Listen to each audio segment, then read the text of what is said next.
Talofalava, Malawalele, Kiorana, Whakalofalahi atu, Nisa Bulavanaka, Maloni, and warm Pacific greetings. Welcome again to Tamaki Makaurau for today's regional update on the Omicron response here in Metro Auckland, today with a Pacifica focus. I'm Andrew Old, the Chief Clinical Officer for the Northern Region Health Coordination Centre, and I'm thrilled to be joined today by two leading community response partners from the Pacifica community here in Auckland. Today we will provide all the regular national and Auckland regional numbers from this Omicron outbreak, but then we will shift our focus to the Pacifica response here in Auckland. We will then hear from members of the Pacific Collective who've been working with us in Metro Auckland in the Pacific response. I'd like to welcome the Chief Executive of the Whono, Tavita Funaki, and Dr. Fiona Mariner-Shepherd from South Point Doctors, who shortly will each outline the many months of incredible mahi their teams have been doing to keep their communities and all of us safe. But first, today's numbers. Today, there are 15,871 new community COVID cases across Aotearoa, 2,982 of those here in Auckland. There are 899 people in hospital, 510 of those in Auckland, 27 in ICU, 11 of those here in Tamaki. Today we are also reporting a further 13 deaths from COVID-19 in Auckland, Waikato, Bay of Plenty, Hawke's Bay, Taranaki, Mid-Central, Wairarapa and Wellington. We send our deepest condolences to all of their families and to all of those who've lost loved ones throughout this outbreak. These deaths are also a reminder that while we may be starting to see some reductions in overall COVID case numbers, we cannot afford to take this virus for granted. We need to continue to be vigilant, especially when thinking of the more vulnerable people in our communities. Further details of today's numbers will be provided as usual in the Ministry of Health's written 1 p.m. update. So case numbers in Auckland have declined consistently now for about 2 weeks, and are a third of what they were at the peak of our outbreak. Although we are continuing to see high hospitalisation rates here in Tamaki Makaurau, they have thankfully started to follow the trend in case numbers and have also started to decline over the past week.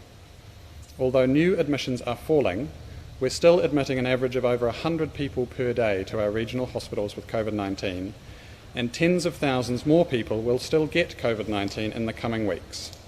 It's important for all of us to remember that past the peak does not equal out of the woods.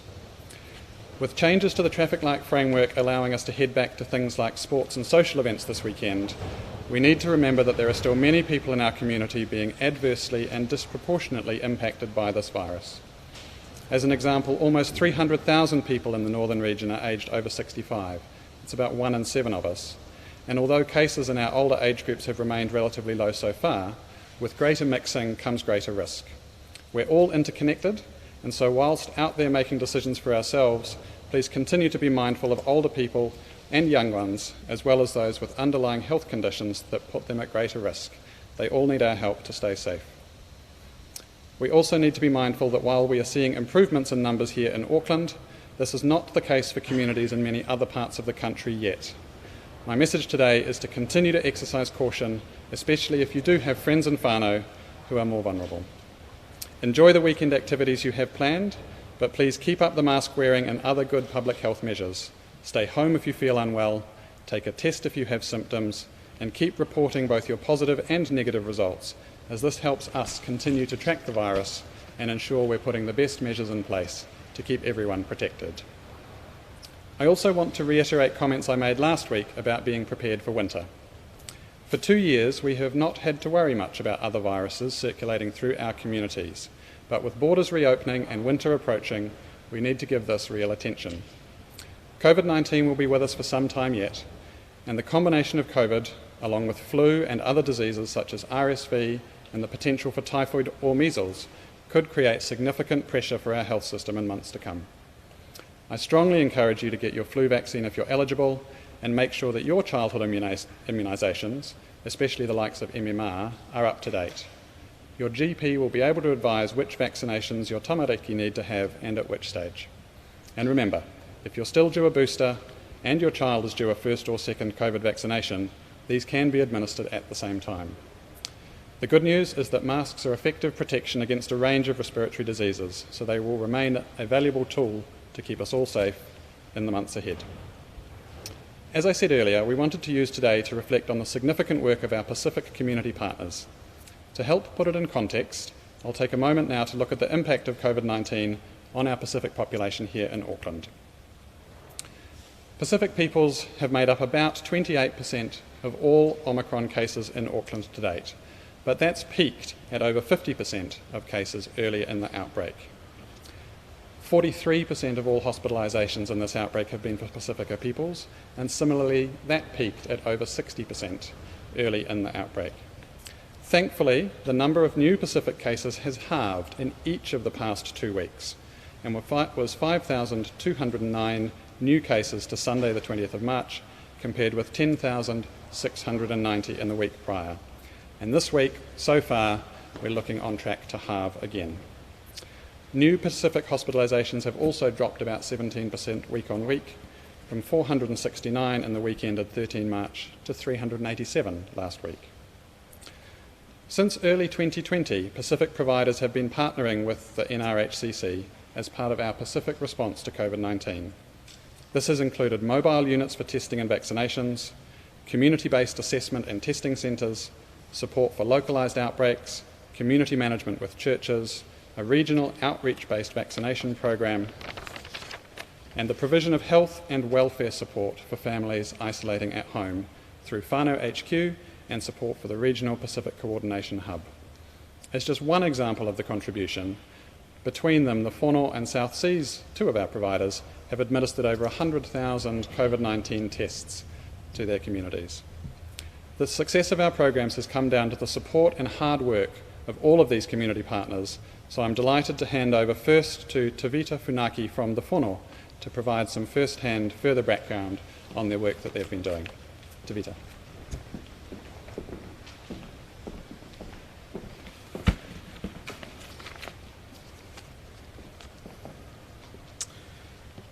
Thank you, Andrew.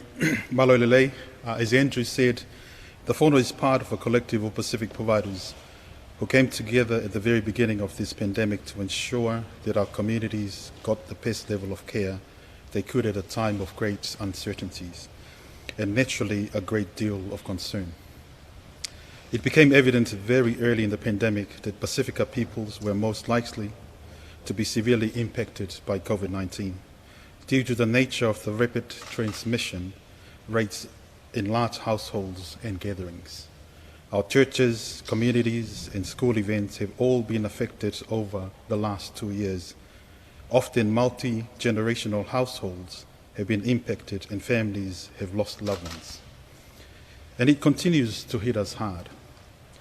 Pacific people still have some of the highest hospitalization rates in the Omicron outbreak due to the volume of cases. Since August last year, more than 70,000 Pacific people have contracted COVID-19, and we, together with other collective partners, have worked on a regional basis to ensure families are supported. But the work began well before then. Our team have set up testing sites that have been running since 2020.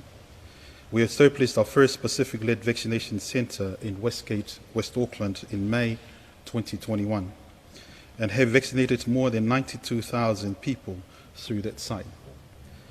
And our communities rallied to get people protected with multiple and ethnic-specific pop-up vaccination events where over 31,000 received their COVID-19 vaccine.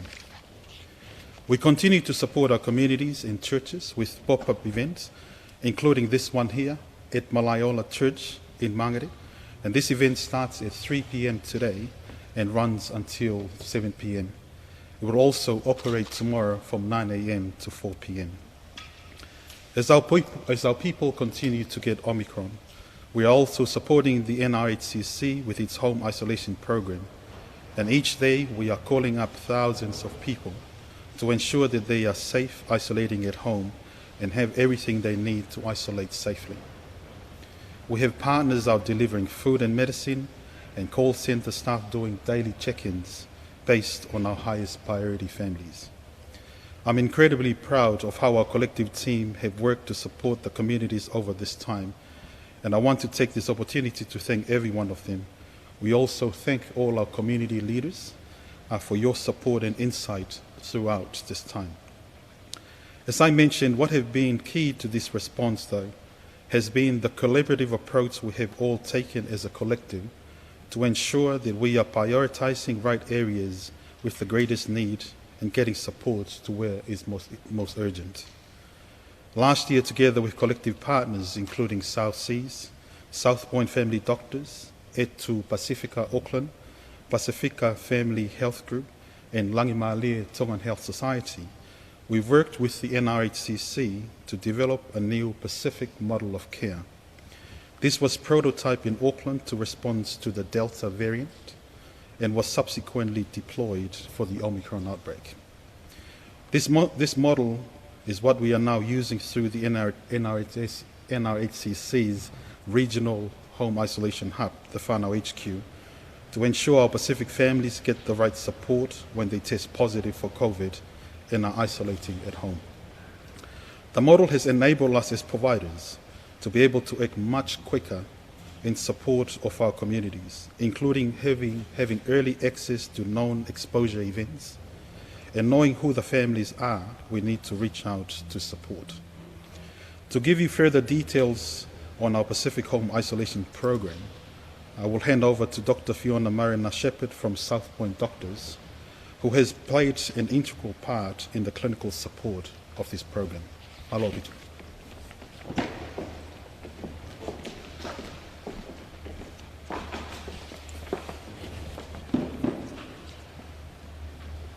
Talofa lava, malo elelei. I echo everything that Tavita has shared with us about the phenomenal collective effort for our people. I feel very humbled to have been part of a team who have supported our Pacifica communities in a time of such huge anxiety and heartbreaking time for many. We have been supporting the Pacific team at whānau HQ since the end of last year. Since that time, we have supported tens of thousands of people during their home isolation period. Since that time, we have also managed to, on a priority basis, manage the different families. Each day, the team at the Coordination Hub will clinically assess which level of support families need. And from there, they reach out to the various collective partners, including ourselves, to do a number of similar triaging phone calls. Collectively, we are making several thousand calls a day to understand the needs of those isolating at home, to ensure they get the right support that they need. In some cases, these families may require a daily call from a doctor or GP to make sure that their symptoms are not worsening. Or in some cases, it may be that they need food or welfare support, and that is where the collective members swing into action, providing food and welfare supplies where the need exists. It is a well-oiled, collaborative, coordinated approach, based on supporting those seen at highest risk first. To put this in perspective, in the peak of the outbreak, there were 5,000 Pacific cases daily. In the surge, the collective partners managed the highest 1,500 families. The Pacific Coordination Hub managed the next 3,000 to 4,000 at-risk families and aimed for first contact within 24 hours of the hub being notified of cases. It has been incredibly rewarding being able to support this work and to be a part of keeping our people safe. We know the pandemic has hit many of our Pacifica peoples particularly hard, and we've all known friends and family who have really suffered both loss and significant hardship over the past 2 years. As a GP, I see firsthand every day just how hard it is for our communities. And we know that while the numbers are coming down, it is certainly not the end of the pandemic for us. Like Andrew, I want to take the opportunity to remind our people to be vigilant, continue to wear your masks, and think about how you can best protect those most vulnerable in your households and villages. I know that you will all be excited about the opportunity to be able to attend the big sports events this weekend, but please do so safely, with the thought of those who you'll be mixing with when you return to your families later. For now, I will hand back to Andrew to conclude.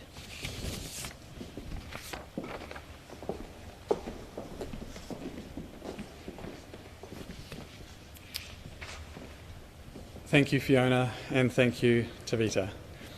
We are so incredibly grateful for everything you have done to support the Auckland community over the past 2 years, and I think actually it would be hard to overstate the contribution of the collective.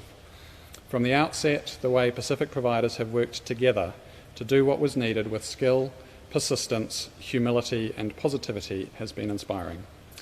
You've all been such a critical part of the regional program, and so on behalf of everybody, I just want to really offer my thanks again.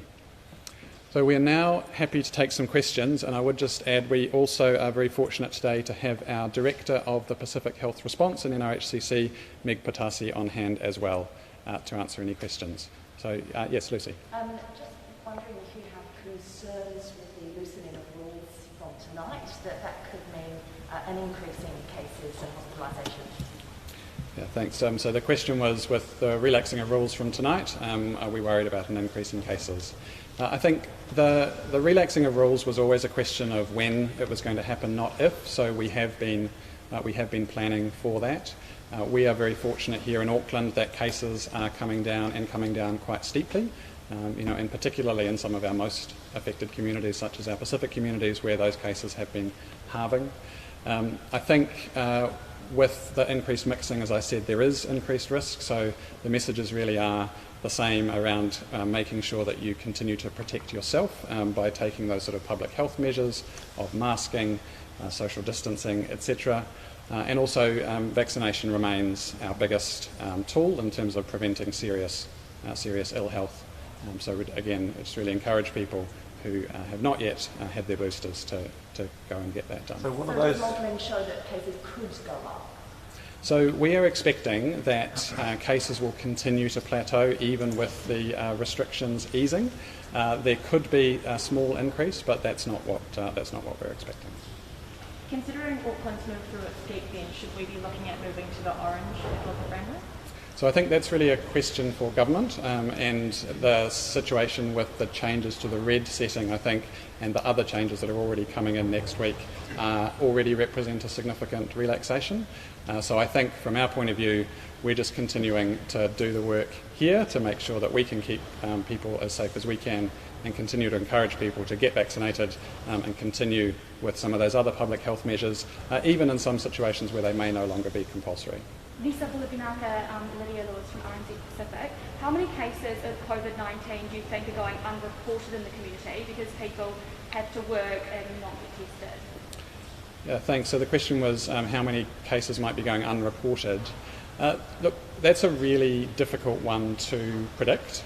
It's probably, but the best estimation we've got is somewhere up to half of all of the cases might be going unreported, so the actual numbers could be double what we're seeing in terms of the number of infections.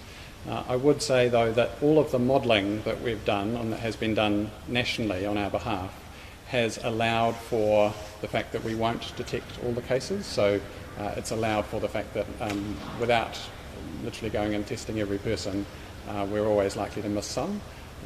But as I say, I think the best estimates that we've got at the moment is that it's probably about missing about half of cases. Yeah, and have sick leave provisions been enough to support Pacifica communities? I probably can't comment on that particularly. I'm not sure whether any of my colleagues want to talk to that, but I know sort of through government there have been various welfare packages, and certainly a lot of our Pacific response has been focused on supporting people to safely isolate at home, and that has included both health and welfare support. We've just been at Polyfest, as you know, there are students performing there, and they say that 50% of their students have been isolating and doing it really tough. Their families have been impacted and they are struggling. I've been told by multiple students their families are struggling. Do you believe the support, particularly for Pacifica student families, has been enough? Well, I think for the community here in Auckland, I would say the response that our Pacific community providers have been able to wrap around has been incredible. I would also say that the sheer volume of cases in Auckland has also been really challenging. So, as Fiona mentioned, we peaked a few weeks ago with 5,000 cases per day. Thankfully, that's down to about 5,000 cases in a week last week. So there certainly was a point there. I think a couple of weeks ago we talked about it being something of a perfect storm, with both people in the community being off work, but also the people caring for them in our health and systems also being off as well. Thankfully, those things are improving now, so I would expect that all of those would just continue building to off improve. that, it might be one for Vita or Fiona. Just what are the current stresses on our system at the moment, perhaps for Pacifica families in particular?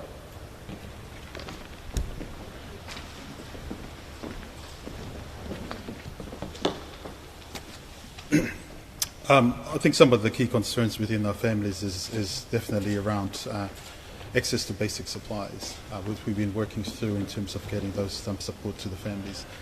The second thing is there's definitely some level of, there's a huge number, so the level of anxieties and things that within the families have also impacted. Some of our families are also affected through the employment stuff, so just a bit of security going forward. So it drives some of these stresses. Yeah, well, that anxiety is a good point to raise, because obviously we've heard, Pacifica families often follow medical advice to the letter and often sometimes over self-isolate, isolate themselves from their whānau to an extent that's not really advised. Are we still seeing that? I think we didn't see quite a significant rise in terms of the anxiety stuff. But what we've seen through in terms of the families that we're looking after, they're high risks. The large majority of the families in the household actually end up getting Covid-19. So, the hurdle is, and actually the support has to be much more holistic, not just the food, not just the clinical stuff, but also the whole, it's a whānau water-based approach. And what are we seeing in terms of the time it takes for whānau to receive clinical and welfare support? How long is that taking for you guys? Our aim is to connect with them within the first 24 hours. So whether it's the team at the NRHCC from our Pacific Hub in there, or our team of clinicians and nurses that actually connect with them. And then we'll pass that on into the Manaki support through our welfare support. So the aim is actually to get to the families for 24 hours. What we've seen is that it's also not targeting just those people that are actually in larger household. We also been particularly mindful of those specific people that were living on their own to ensure that those support get to them as fast as we can. And how well are we executing that aim to get to whānau within 24 hours? There's no doubt that it is. I think the key learnings that we have during this whole COVID, and in particular around Omicron, is that the collaborative efforts. It takes the whole village to support. So all the providers still work hard for it. Is the whole village supporting your services enough? Do you need more government funding, particularly for Pacifica providers?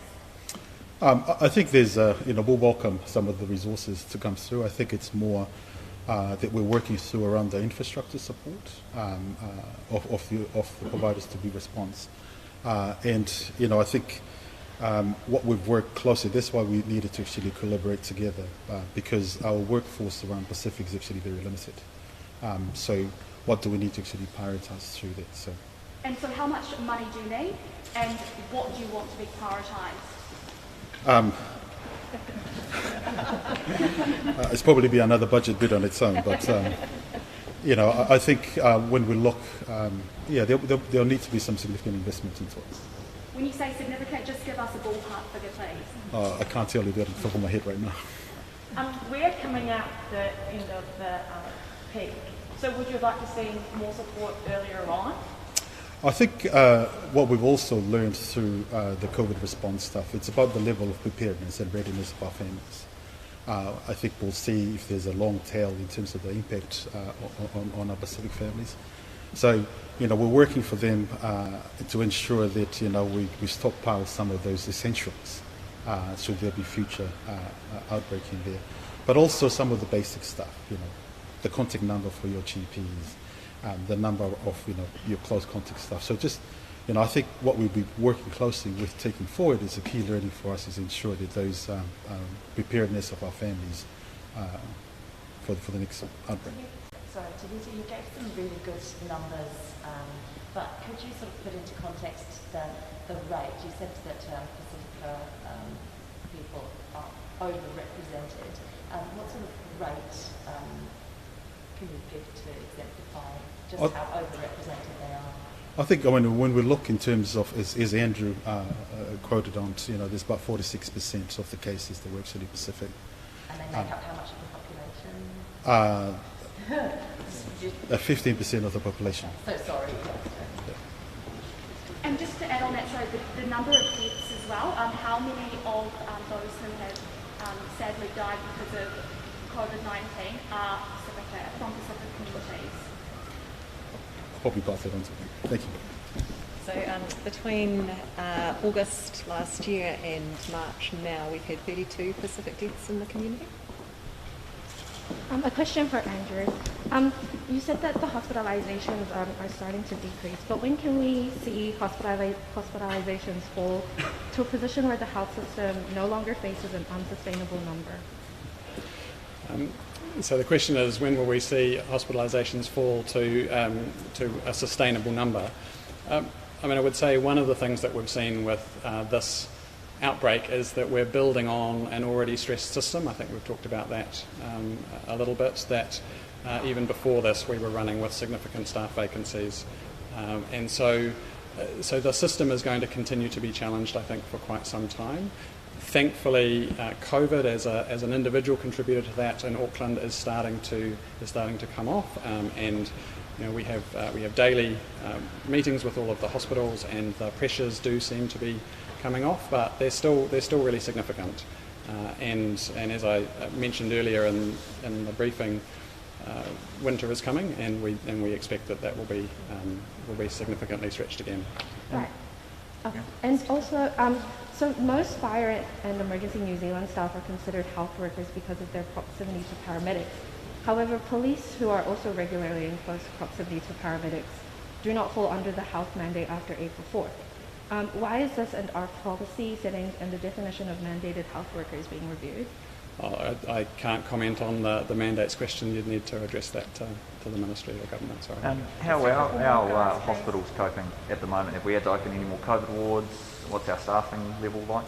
Yeah, thanks. So the question was, how are we coping at the moment? So I would say better, but still really stretched. So as an example, Auckland Hospital today is still operating, just at sort of minimum service delivery. So and across the city, we're still deferring most non-urgent outpatient and surgical activity. That is starting to improve. We haven't opened any additional COVID beds, and we would expect that position would start to improve over the next week to 2 weeks. But I would say, we'll never get back the capacity that we've lost over the last few weeks in terms of some of those deferrals. So it is going to take a significant amount of time to catch up. Have you got projections on that? I don't at the moment. Okay. Just one other one. Given our state of the outbreak in Auckland, like you say, we're going down quite steadily. Is there a message to Aucklanders who are still feeling anxious and fearful going out to bars or hospitality or just general business anywhere to say there is less risk now than there has been? Maybe there's a message. Is there a message to say that anxiety shouldn't be as high as it is, perhaps? I suppose I would say I'm cautious to give that message yet. So earlier I mentioned that past the peak doesn't mean out of the woods, and we are still getting many thousands of new cases a day, and we would expect to continue to get many thousands of new cases a day for some time. So whilst we're not on that sort of steep upward trajectory that we were, and so the risk is less, that is balanced by some of the restrictions coming off. So I think really people do need to make their own personal risk assessments. Everybody's situation is slightly different. And I guess what I would just ask everybody to remember is when you're making your own risk assessments, think of that in the context of the interconnections that we all have and how that might impact on vulnerable friends, family and others in the community. I've just got a couple of questions for Fiona, if possible, just finally.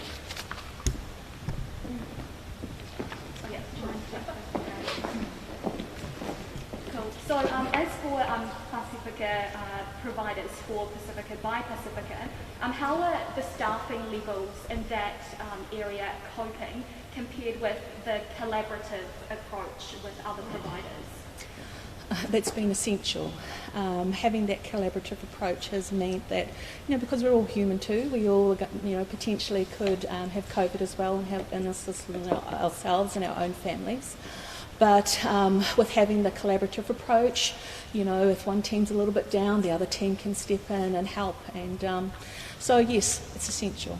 What team has been down more? I mean, have you had enough staff throughout this whole thing on both sides of the camp to tackle this? I think we've had sufficient. We've sort of monitored that as we've gone along. If there has been a need, we have sometimes taken our healthcare assistants, for example, and trained them up specifically to help us with our team. So even though we've acted separately in our own individual clinics and things like that, we've still been in communication daily, supporting and helping one another through this endeavour. And finally from me, Polyfest has decided not to open the floodgates this Saturday despite being able to under the new rules. What do you make of that decision? Well, everybody's got to make the right choice for their own circumstance and situation. But given that we are not fully out of the woods yet, as Andrew has said, we're still coming down, yes, but we're not out of the woods yet. So I'll leave that to them to make the right decision for their people. Each person is entitled to do that. But there is probably clear reasoning and explanation as to why they've made that choice and decision. All good, guys? Thank you. Good guys.